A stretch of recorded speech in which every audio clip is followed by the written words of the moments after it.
Stop scrolling if you love dogs. This story will break your heart. Not in a sad way though. In a way you never expected. Imagine a frozen world 40,000 years ago. No cities, no fireplaces, no supermarkets. Just ice, wind, and constant fear. You are a hunter named Kale. Your tribe is called the Bear Clan. Every night you hear them breathing. Not bears, not lions, not even wolves. Something worse than all three combined. Actually, let me rewind that. The real monsters were already inside your camp. Confused? Let me explain everything.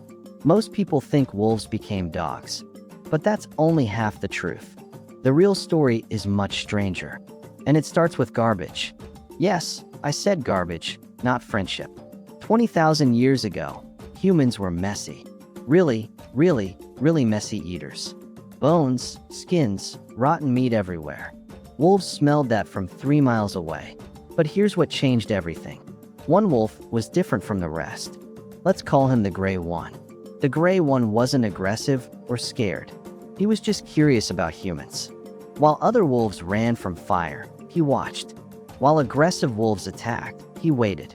And waiting saved his life. See, aggressive wolves got speared immediately. Terrified wolves starved far away. But curious wolves ate the leftovers. That's not luck, that's evolution. Now meet my ancestor, a woman named Nara. Nara lived in a valley called Dead Man's Pass. She lost her brother to a cave lion. She lost her mother to starvation. Every day was a fight for survival. One night, Nara heard something strange. Not growling, not howling, just footsteps. The Gray One was eating scraps near her tent. Nara froze, expecting an attack. But the wolf just looked at her. No bared teeth, no raised fur. Just 2 eyes glowing in the dark. Nara threw him a bone instead of a spear. That single bone changed human history forever. Scientists call this self-domestication. I call it the bravest experiment ever. See, wolves started taming themselves. Humans didn't plan any of this. There was no ancient Tinder for wolves. No, make friends with predators, handbook. Just wolves choosing safety over fear. And here's where it gets insane. In 1959, Russia ran a wild experiment. A scientist named Dmitry Belayev bred foxes. He only picked the friendliest ones. No training, no tricks, just personality. After 40 generations, foxes changed completely. They wagged tails like golden retrievers. Their ears went from pointy to floppy. Their snouts became shorter, cuter. White patches appeared on their fur. Their tails curled upward like question marks. Sound familiar? That's exactly what happened to wolves. The Gray One's children looked less scary. Smaller jaws, softer faces, floppy ears. Evolution accidentally made them adorable. But Nara didn't know any science. She just noticed something useful. The wolves barked before bears arrived. They growled when strangers approached. They even helped track reindeer herds. Think about having a living alarm system. One that works while you sleep. One that never asks for a salary.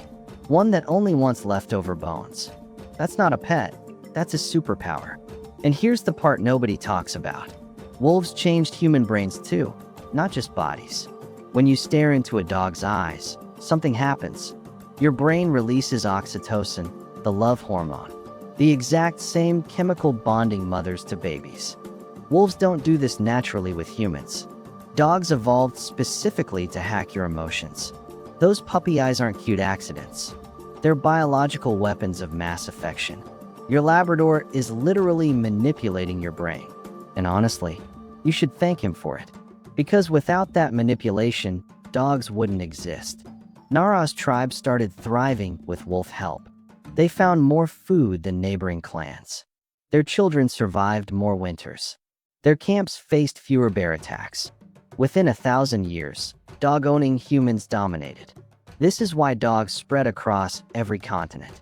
Before agriculture, before writing, before metal, dogs were already sleeping in human tents. But let me ask you something personal. Does your dog circle before lying down? That's an ancient wolf instinct. Wolves flatten grass to check for snakes. Your Chihuahua doesn't know why he does it. His DNA remembers the Ice Age. When your dog howls at sirens, same thing. Wolves howl to locate pack members. Your poodle thinks the ambulance is lost family. I'm not joking, this is real science. Every dog carries 20,000 years of memory. But not all of that memory is beautiful. Humans also did terrible things to dogs. Pugs can barely breathe because of us. Bulldogs can't give birth naturally anymore. Dachshunds have spinal problems from breeding.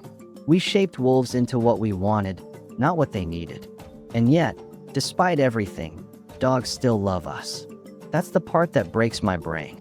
In Germany, archaeologists found a 14,000-year-old grave. Inside lay a man, a woman, and a dog. The dog had been sick as a puppy. Broken leg, infected, barely alive. But someone kept feeding him for months.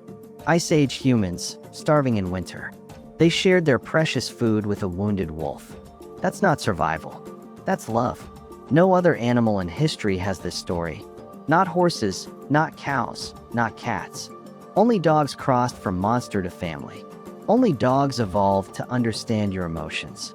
Only dogs learn to read human facial expressions. They can tell if you're happy just by looking. Wolves still can't do that after thousands of years. So here's my question for you. Comment below, what breed sleeps in your bed? Or if you don't have a dog, what would you name one? I'll read every single comment tonight. Because this story belongs to all of us. Every dog owner, every wolf lover, every curious mind. You want to know the craziest part though? The gray one wasn't the only wolf. This happened hundreds of times across the world. Different tribes, different wolves, same outcome. Humans and dogs chose each other simultaneously. Like two lonely species finding a mirror. You saw yourself in the wolf's eyes. And the wolf saw dinner, yes, but also safety. Also warmth, also companionship, also family. Tonight, your dog will sleep near you. He'll dream about chasing something, maybe squirrels. He'll never know his ancestor was a predator. He'll never understand how strange this friendship is. But you understand now, don't you? You are part of a 40,000-year-old partnership. Every time you pet a dog, you continue the experiment. Every time you rescue a puppy, you honor Nara. Every time you throw a ball, you thank the gray one.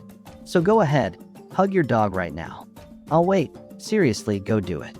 Done? Okay, let me leave you with this. Wolves could have killed us in our sleep. Humans could have wiped out every wolf. But instead, we built the strangest friendship in nature. A monster that became a guardian. A hunter that became a healer. A wild animal that learned to love. That's not just history, that's magic. And you get to witness it every single day. Subscribe to the 5-Minute Mentor for more. Hit that like button if you learned something. And remember, the next time your dog stares at you, he's not just begging for treats. He's continuing a 40,000-year conversation. One that started with a bone and a curious wolf. One that you are part of right now. So what will you teach your dog tomorrow? Because together, you're still writing this story.